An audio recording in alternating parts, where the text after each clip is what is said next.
আজকে আমি আপনাদেরকে বাজারের মতো মুগ ডাল ভাজা বানিয়ে বাড়িতেই দেখাবো।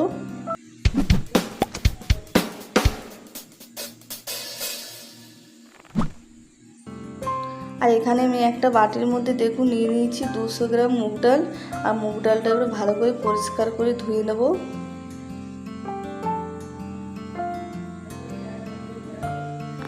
আর মুগ ডালটা খুব ভালো করে ধুয়ে নিয়েছি পরিষ্কার করে। এবারে এর মধ্যে দিয়ে দিচ্ছি খাবার সোডা। আর খাবার সোডাটা খুব ভালো করে মিশিয়ে নেবো। আর খাবার সোডা দিলে মুগ ডালটা নরম হবে, খেতে শক্ত লাগবে না। আর এবারে দিয়ে দিচ্ছি জল। আর জল দেওয়ার পরে আমি 3 ঘন্টা ভিজিয়ে রেখে দেবো মুগ ডালটা।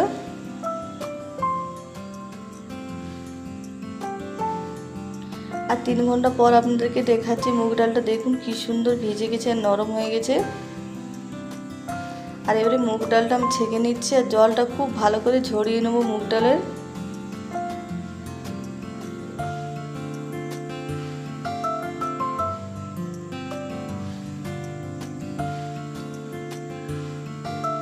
কিছুক্ষণ পর দেখাচ্ছি দেখুন মুগ ডালটার জলটা খুব ভালো করে ঝরিয়ে নিয়েছি।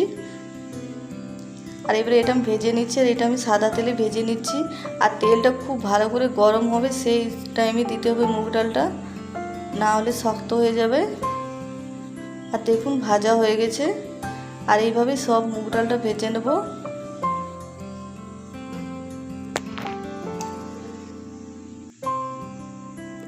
আর আমি যেরকমভাবে মুগ ডালটা বানাচ্ছি বন্ধুরা, আপনারা এইভাবে বানাবেন, খেতে খুবই ভালো হয়েছিল এটা।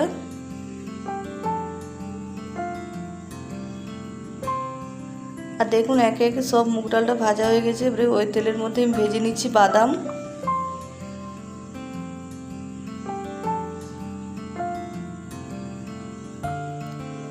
আর বাদামটাও ভাজা হয়ে গেছে। এবার ভেজে নেব কারি পাতা।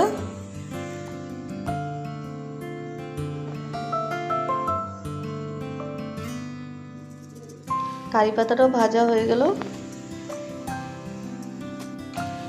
এবারে এর মধ্যে আমি দিয়ে দিচ্ছি বিট নুন, দিয়ে দিচ্ছি গোলমরিচের গুঁড়ো, আর দিয়ে দেবো লঙ্কার গুঁড়ো। এবারে ভালো করে একসঙ্গে মিশিয়ে নিলাম। আর দেখুন বাজারের মতন হয়েছে কিনা, দেখতে আর খেতেও খুবই ভালো হয়েছিল বন্ধুরা। আপনারাও বাড়িতে এইভাবে বানিয়ে খাবেন। আর আমার ভিডিওটা পছন্দ হলে প্লিজ লাইক শেয়ার